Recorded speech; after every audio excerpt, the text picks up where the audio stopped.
You know, we tend to think history is, well, it's written in stone, right? But what if one of our greatest heroes found something so unbelievable, so world-shattering, that it had to be completely erased?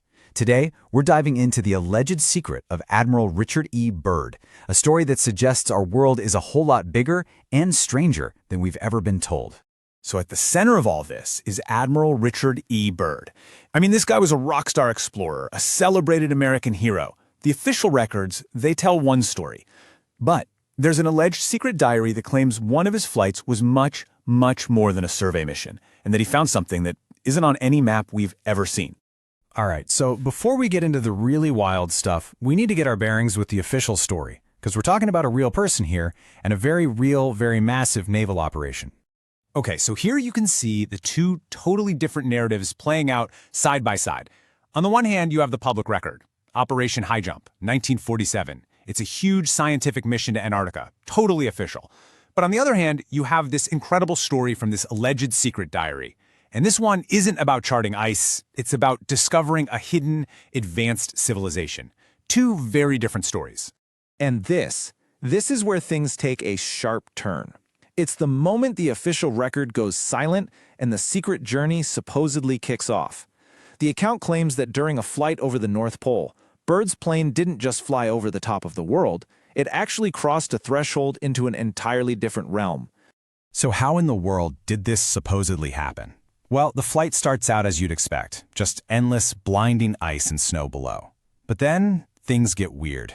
The instruments start to go haywire. They hit some kind of strange atmospheric disturbance, and then suddenly, they break through into a warm, green valley, a place that, by all logic, should not exist.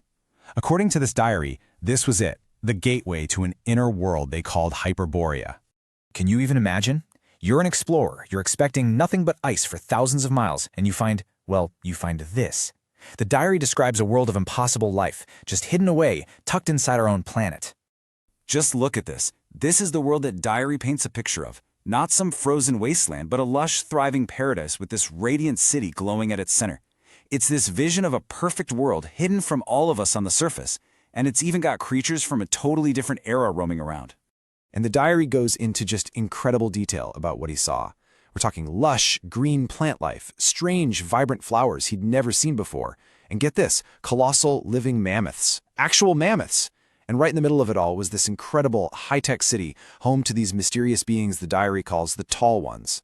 Now you might think beings like this would be hostile, right? But no. The diary says they just radiated peace and this profound ancient wisdom. The source material calls them the true custodians of Earth, like they possess knowledge that goes back way, way before our own history even began. But this wasn't just some friendly tour, oh no. Byrd was allegedly brought before their leader for a reason, to receive a critical message, a warning that was meant for all of us, for all of humanity. And the reason for this whole encounter, well, it was deep concern. You have to remember the timing here. This was right after World War II. These beings had been watching us, and they were seriously alarmed by our development and use of atomic weapons. They saw it as an incredibly dangerous toy in the hands of a species that just wasn't spiritually ready for it. So the message he received basically boiled down to three, mind-blowing revelations. First, that we, humanity on the surface, are being manipulated by forces that feed us a completely false history. Second, and this is the big one, that our Earth is actually hollow, and it's filled with these vast, hidden civilizations. And third, that our true power isn't in our technology, it's not in atom bombs, it's in a spiritual essence that's lying dormant inside all of us.